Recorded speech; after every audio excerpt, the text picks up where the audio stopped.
Hello children, now in this we will discuss the second case of interest on drawings. When the interest on drawings when unequal amount is drawn on different dates. That means in this case unequal amount is withdrawn and on different dates, not at regular intervals. So in this case two methods are used to find out the interest on drawings, the simple method and the product method. Let us discuss these methods with the help of example. First, we will solve this question with the help of simple method.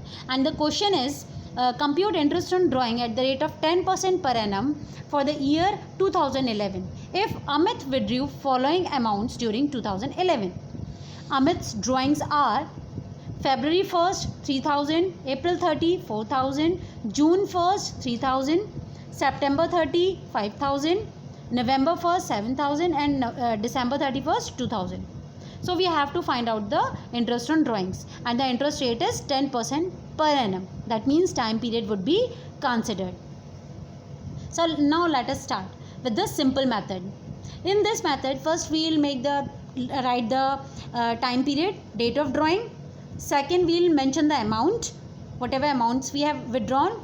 Then after that we will write the time period for which we have kept the money or drawings. So first drawing, Amit has withdrawn the money on February 1st and amount withdrawn was 3000 rupees. So from February 1st till 31st December, how many months? 11 months are there. So time period is 11. Again on April 30, the amount withdrawn is 4000. So from April, that means from May it would be calculated. May till December 8 months are there. Again June 1st 3000, time period is 7 months. On 30th September 5000 withdrawn, time period is 3 months. November 1st 7000, November and December 2 months are there. And on 31st December 2000 withdrawn and 0 time period. For 0 time period he has kept the money. Now interest in this case would be calculated by simple method. That means interest is equal to amount into percentage into for the time period for which we have kept the amount. For example, this is the given calculation of first when he has withdrawn the money on February 1st. He has withdrawn 3000 rupees. So 3000 into rate 10%.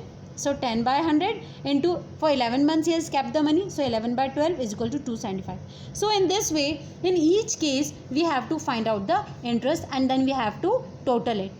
So total interest for total amount withdrawn would be calculated individually, separately on each drawings.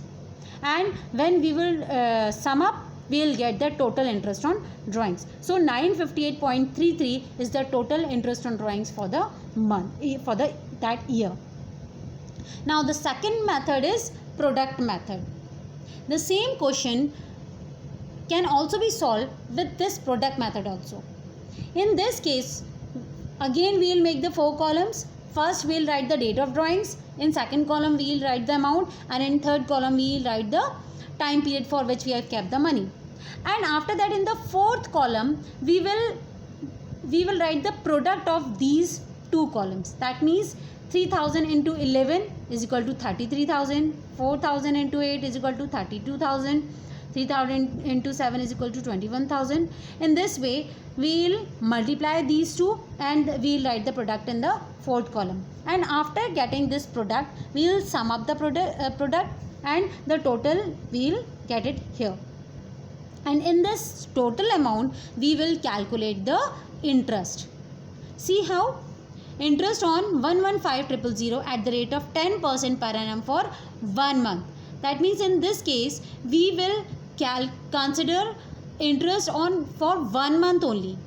So total withdrawings is 115,000 and 10% is the rate, that is 10 by 100, and into for 1 month we have to calculate. That means 1 by 12 is equal to 958.33. We can see that both the amounts are similar. In both the cases we have got the similar amount. That means that is the interest on drawings are same in both the cases. So by whichever method we would find out, we will get the same interest on drawings.